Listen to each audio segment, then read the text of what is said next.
Praise the Lord. இயேசு கிறிஸ்துவின் நாமத்தினாலே வாழ்த்துக்கள். இந்த கால நேரத்துல கூட நாங்கள் ஒரு வார்த்தையை தியானிக்க போகிறோம். 2 ராஜாக்கள் புத்தகம் 3ஆம் அதிகாரம் 17ஆம் வசனம் சொல்லப்பட்டிருக்குது. நீங்கள் காற்றையும் காண மாட்டீர்கள், மழையையும் காண மாட்டீர்கள், ஆனாலும் உடைய மிருக ஜீவன்கள் ஆடு மாடுகள் குடிக்கும்படிக்கு வாய்க்கால்கள் நிரம்பும் என்று சொல்லப்பட்டிருக்கு. இன்றைய நாளில கூட உங்களுடைய சூழ்நிலை வித்தியாசமா இருக்கலாம். உங்க வாழ்க்கையில ஒரு நன்மைக்கு ஏதுவான ஒரு காரியம் ஒன்றுமே இல்லாம கூட இருக்கலாம். ஆனால் வேதம் சொல்லுகிறது, காற்றையும் காண மாட்டீங்க, மழையையும் காண மாட்டீங்க. மழையோ காற்றோ எதுவுமே இல்லை, சூழ்நிலை சாதகமா இல்லாவிட்டாலும் அந்த வாய்க்கால்கள் நிரப்பப்படும்.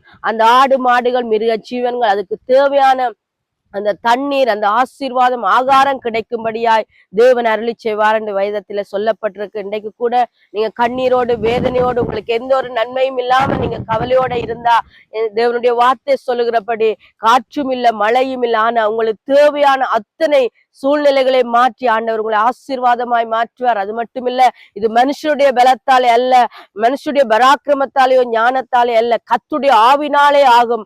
அவராலே முடியாத காரியம் ஒன்றுமில்லை. உங்க வாழ்க்கைய நீங்க தேவ சமூகத்துல அர்ப்பணிங்க. எந்த சூழ்நிலையும் இல்லாவிட்டாலும் அந்த சூழ்நிலையில வனாந்திரத்துல வழியை உண்டாக்குகிற தேவன், அவாந்திர வழிகளை ஆறுகளை உண்டாக்குற தேவன் நிச்சயமாய் உங்களை ஆசீர்வதிப்பார். உங்க சூழ்நிலைகளை மாற்றி உங்களை உயர்த்துவார். கர்த்தர் நல்லவர், உங்களை ஆசீர்வதிப்பார். ஆமென்.